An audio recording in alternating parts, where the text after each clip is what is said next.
Olá, vamos começar o nosso estudo das licitações e contratos administrativos.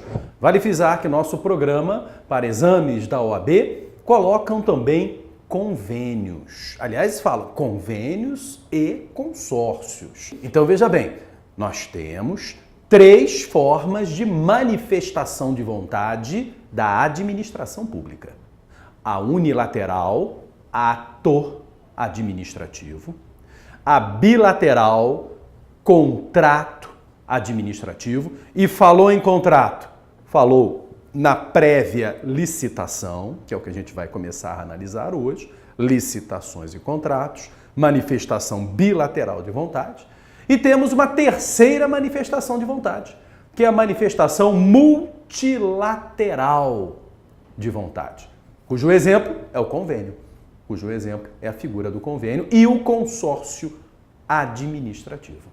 Ok? Então, fechando licitações e contratos, a gente fala dessa terceira manifestação multilateral, que é o convênio, ou, se você preferir, um nome mais amplo, ato administrativo complexo. Então, o governo se manifesta através do ato administrativo, do contrato administrativo e do ato administrativo complexo. São as formas do poder público se comunicar com a sociedade. Ok? Muito bem. Licitações e contratos. Temos uma enorme legislação sobre o tema. O que não falta é lei de licitações e contratos. Então esse é o nosso primeiro objetivo nesses nossos encontros sobre o tema. Qual a lei a ser estudada? Qual a lei que vai pautar licitações e contratos no Brasil? Olha, hoje, no mínimo, 3 grandes leis são fundamentais. A primeira lei de licitações e contratos. Temos a Lei Geral 8666 de 93. É a mais conhecida. Posso até dizer, hoje em dia, não é a mais utilizada, né? Não é a mais, mas é a mais conhecida, é considerada a norma geral sobre a matéria, é aquela que o examinador usa com muita frequência. Essa lei 8666, ela existe especialmente para os 3 principais contratos administrativos celebrados pelo governo. Com a maior frequência, nós temos 3 grandes contratos que são utilizados. Contrato de obra, contrato de serviço e contrato de compra, entre outros, ok? Mas esse é o dia a dia. Nós temos um autor aqui no Rio de Janeiro, professor Sérgio de Andréia, que chamou isso de trilogia básica das licitações e contratos. E foi muito feliz no nome. É uma trilogia: obra, serviço e compra. E é o alvo principal, entre outros, da 8666 de 93. Ok? Muito bem. Ao lado da 8666 de 93, como segunda grande norma sobre licitações e contratos, podemos trazer a Lei 10.520 de 2002. É a Lei do Pregão. Lei 10.520 de 2002, a Lei do Pregão. E pregão serve para serviços e compras. Percebam, pregão não serve para obra. Pregão serve para serviços e compras. E mais, diz a lei, serviços e compras comuns. Serviços e compras comuns. Ok? Artigo 1º da 10.520 vale dizer isso. E isso já responde muita questão em exames de OAB, tá? Pregão não serve para obra. Pregão até serve para serviços de engenharia comuns, mas para obra não serve. Ok? Quer fazer obra pública? Tem que ir lá na 8666, não tem jeito. E normalmente vai usar a figura da concorrência, que é a modalidade mais usada hoje na 8666 de 93. Muito bem, isso aqui não para por aí.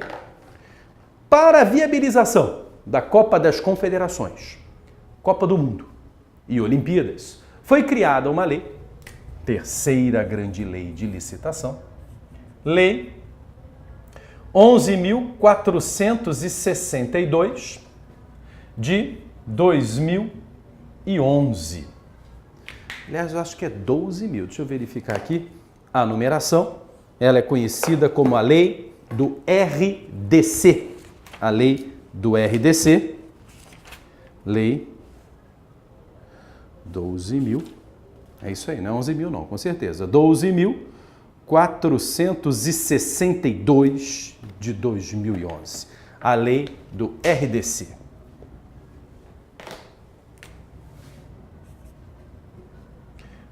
Regime diferenciado de contratação. E aí pode ser qualquer tipo de contratação, já não há o rigor. O importante é que ele foi criado apenas para Olimpíadas, Copa do Mundo e a Copa das Confederações. Acontece que essa lei, com o passar do tempo, por alterações feitas por medidas provisórias, ela passou a ser utilizada para diversos outros fins. Para a construção de presídio, para fins do SUS, para fins de educação, e ela começa até a cobrir um espaço até maior do que a 8666 de 93. Mas elas convivem, as três estão aí, as três estão em vigor, produzindo efeitos, ok? Muito bem, há uma expectativa, fique atento, que no futuro próximo apareça uma nova lei de licitação. É o projeto de lei 559 de 2013. O que tem neste projeto de lei 559 de 2013? A nossa futura lei de licitações. E mais, sabe a redação do artigo final, último artigo desse projeto de lei? Estão revogados a 8666, a 10.520 e a 12.462 de 2011, o RDC.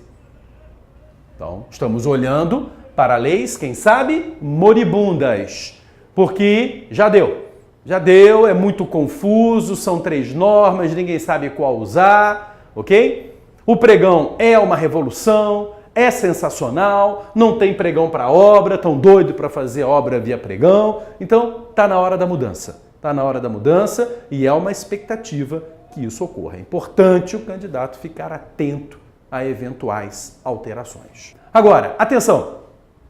Se você for mais criterioso ainda, isso é importante, existem outras leis que regulamentam licitações e contratos. Ok? Então, por exemplo, saindo dessas 3 normas mais importantes, nós podemos trazer outras legislações que regulamentam a matéria, tá? Mas fixe sempre nessas 3 normas, principalmente o pregão, que é a modalidade de licitação hoje mais festejada do Brasil. Muito bem, saindo dessas 3 principais normas, podemos trazer mais 4 leis sobre o assunto. Olha que radical! Eu já elenquei para vocês 3 grandes leis, as mais importantes. Pois bem, eu vou elencar agora mais 4. Começo chamando a atenção para a Lei Complementar 123 de 2006. Especialmente nesta Lei Complementar, os artigos 42 ao 49. O que contém a Lei Complementar 123 de 2006? É o famoso Estatuto da Micro e Pequena Empresa. Então, sempre que uma micro e pequena empresa participar de uma licitação, os artigos 42 ao 49 serão aplicados.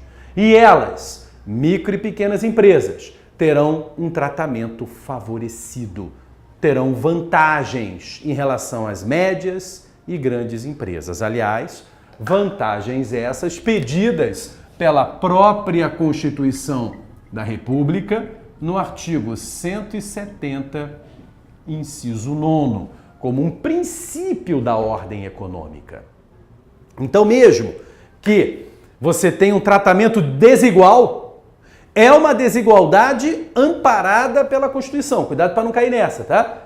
Às vezes fala que é um tratamento desigual, que fere o princípio da isonomia da nossa Constituição, mas é uma desigualdade necessária. Nós sabemos que a cada 10 postos de empregos abertos no Brasil, 7 são referentes a micro e pequenas empresas. Por isso elas receberam tal vantagem. Ok? Muito bem. Na sequência, podemos trazer. Então essa é a quarta, né? Olha lá, cuidado para a gente não perder a nossa conta, né? Quinta e sexta legislação versam sobre o mesmo tema, por isso vou trazer as duas em conjunto. É a Lei 8987 de 95, que versa sobre concessão e permissão de serviço público, e a Lei 11.079 de 2004, que versa sobre a concessão especial, conhecida como PPP, Parceria Público-Privada. Ok? Essas duas normas, 8987 e 11.079, versam sobre licitações e contratos. Aqui, contratos de delegação de serviço público especificamente.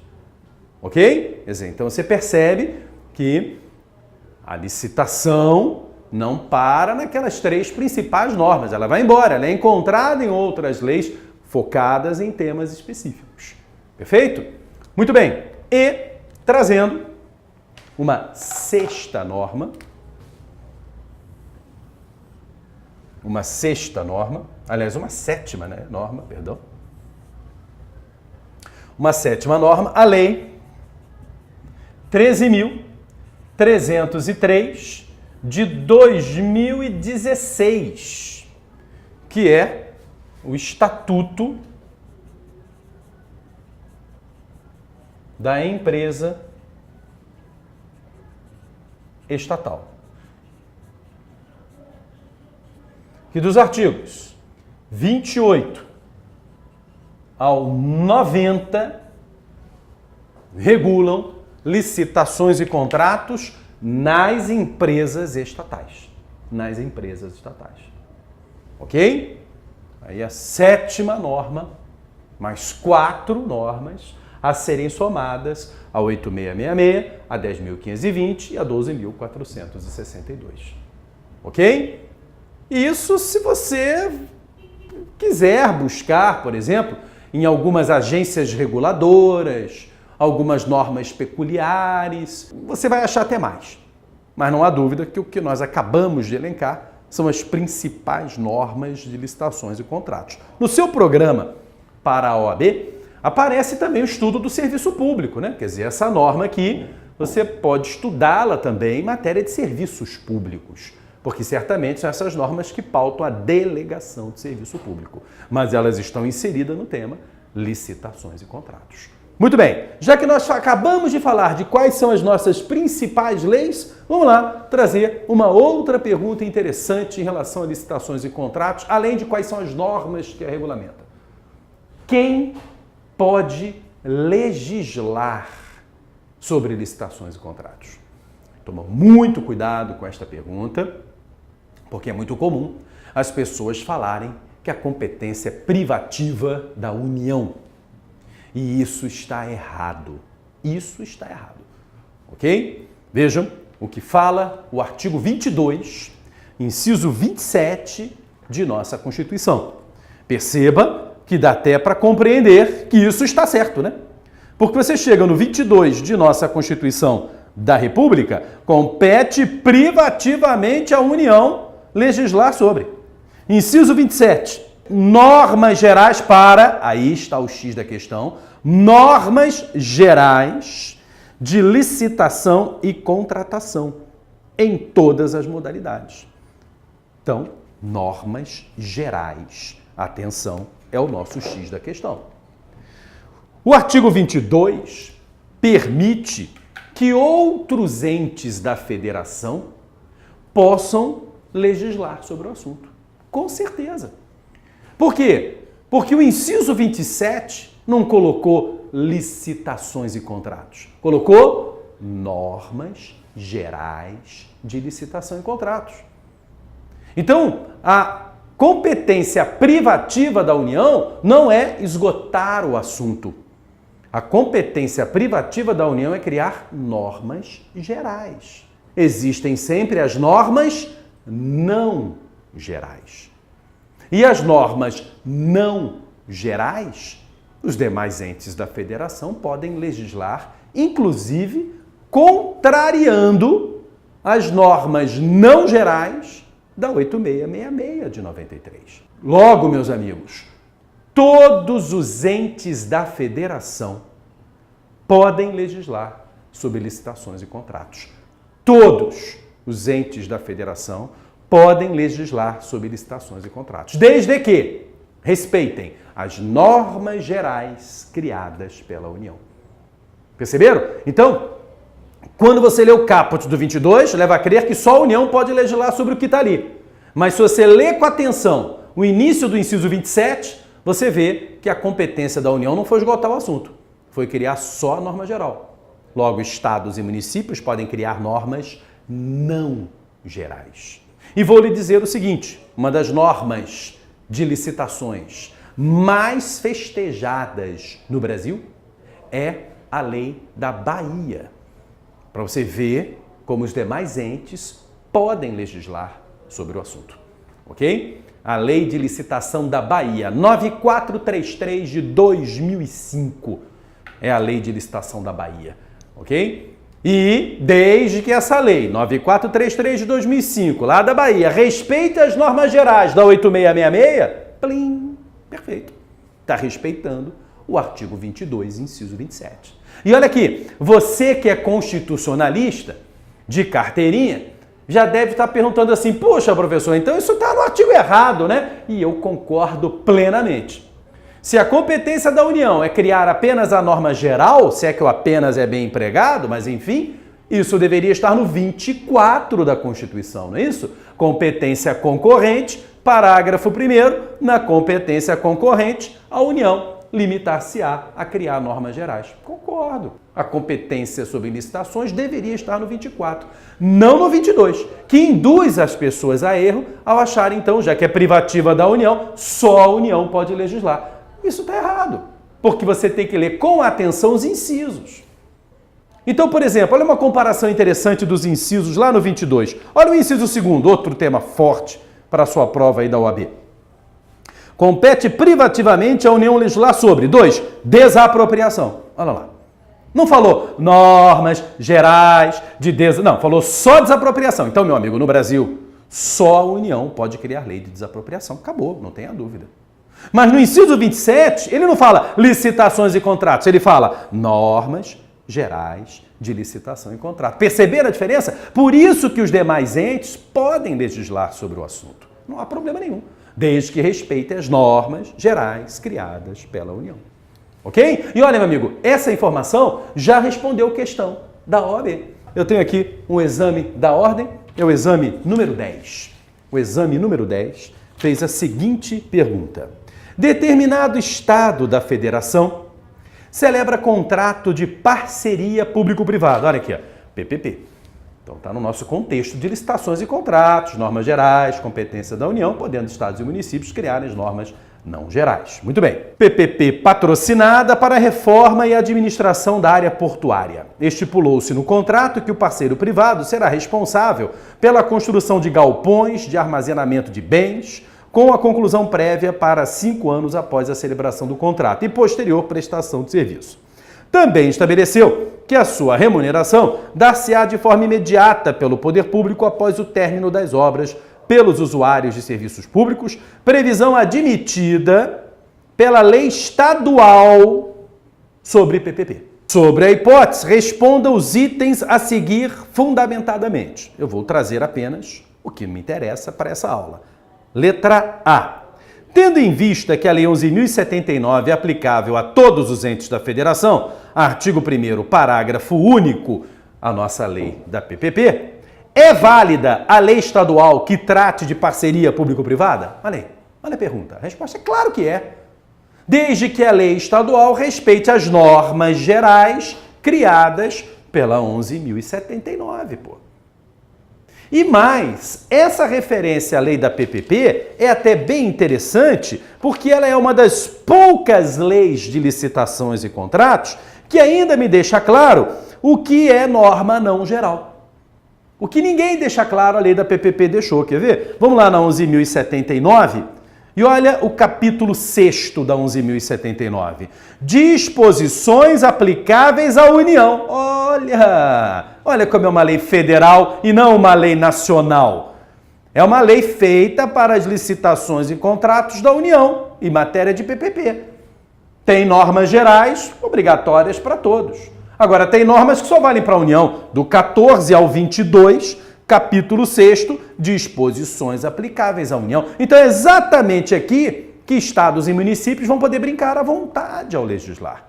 Porque eles terão que criar as suas normas que a lei federal não criou. Porque nesse capítulo ela falou, olha, o que está aqui só vale para a União. Então está aqui o recado, estados, municípios. Olha, o que está fora desse capítulo é norma geral. O que está dentro desse capítulo é norma não geral. E aí vocês criam o que vocês acharem melhor aí. E detalhe, sabe o que está dentro desse capítulo, minha gente? Fundo garantidor da PPP, que é a alma da PPP, né? Como é que vai formar o fundo garantidor? Cada ente da federação faça a sua lei, dizendo como vai ser formado. Porque aqui é norma não geral. Percebeu como a informação é importante? E trabalhada, então, no exame 10, na letra A, perguntando se é válido a lei estadual que trata de parceria público-privado. A resposta é afirmativa. Todos os entes da federação podem legislar sobre licitações e contratos, desde que respeitem as normas gerais criadas pela União. Tá ok? Maravilha! Agora, para a gente fechar essa apresentação do tema, que basicamente esse encontro foi só, né? Trazer quais são as normas e quem é competente para legislar. Muito bem, eu pergunto, quem está obrigado a fazer licitação? Ou essa é uma questão também bem interessante, né? Quem está obrigado a fazer licitação? Bom, você pode responder isso usando a Constituição ou usando a 8666 de 93, a nossa principal norma, é a norma geral de licitações e contratos. Vamos começar pela Constituição, porque a gente evita a discussão de normas infraconstitucionais. Olha o 37 de nossa Constituição da República, o que nos fala. Artigo 37, caput, diz assim: a administração pública direta e indireta de qualquer dos poderes da União, dos Estados, Federal, dos municípios, depois de obedecer todos aqueles princípios, obedecerá também ao seguinte, olha o inciso 21, ressalvados os casos especificados na legislação, as obras, serviços, compras e alienações serão contratados mediante processo de licitação pública. Podemos parar por aqui. Fica claro, então, que o 37, inciso 21 de nossa Constituição, caput, inciso 21, deixa claro que a administração direta e indireta estão obrigados a fazer licitação. Se estão obrigados a licitar com base na mesma lei, isso é uma outra história. Por exemplo, olha aqui, a empresa estatal hoje não usa mais a 8666. Hoje, a empresa estatal usa o Estatuto da Estatal, artigo 28 ao 90. Quer dizer, percebam, isso é uma informação a mais, né? A estatal está obrigada a licitar. Acabou. Não tenha dúvida nenhuma disso. A estatal sempre esteve e continua obrigada a fazer a licitação. O que mudou é que agora ela não usa mais a 8666. A estatal agora usa o Estatuto da Estatal. E olha, super recente, hein? 2016. Novidade examinadora adora, hein? Novidade examinadora adora. Ok? E com esse alerta, vamos ler o parágrafo único do artigo 1º da 8666 de 93, a nossa lei geral? Olha lá, o parágrafo único do artigo 1º da 8666 de 93. Parágrafo único diz assim: subordinam-se ao regime desta lei, além dos órgãos da administração direta, os fundos especiais, as autarquias, as fundações públicas, agora cuidado, hein? As empresas públicas, as sociedades de economia mista e demais entidades controladas direta ou indiretamente pela União, Estados, Distrito Federal e municípios. Na origem, todo o que a gente chama de primeiro setor do Estado gerencial brasileiro, isto é, a administração direta e indireta, estão obrigados a licitar e com base na 8666. Veio a Emenda Constitucional 19 de 98 e exigiu uma lei para as licitações das estatais. E essa lei só veio em 2016. Por isso, a redação original da 8666 ainda fala que estão sujeitas a esta lei as empresas estatais. Bom lembrar que houve, então, uma revogação tácita dessa parte final do parágrafo único do artigo 1º da 8666 com a 13.303 de 2016. Deixando claro que estatal agora faz licitação com base nos artigos 28 a 90 da 13.019. Da 13.303, perdão, de 2016. Ok? Então, importantíssimo perceber que toda a administração direta e indireta tem a obrigação de licitar. A questão outra é com base em que lei? Direta, autárquica e fundacional, 8666 de 93. Ou 10.520, ou 12.462, aquelas três principais normas que todos podem usar.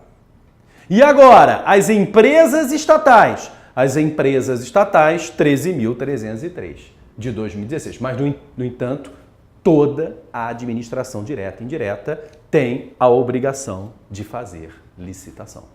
Ok? Ok? Empresa estatal? Quem é empresa estatal? Vamos rapidamente, só para fechar esse bloco. Vamos lá? Uma lembrança lá do estudo da estrutura da administração pública. A administração direta e indireta. Vou me limitar apenas ao conceito final aqui. Empresa estatal. Empresa estatal é gênero, do qual tenho 4 espécies. Empresa pública e sociedade de economia mista. São as duas mais conhecidas, né? Mas olha aqui, temos também subsidiária e controlada.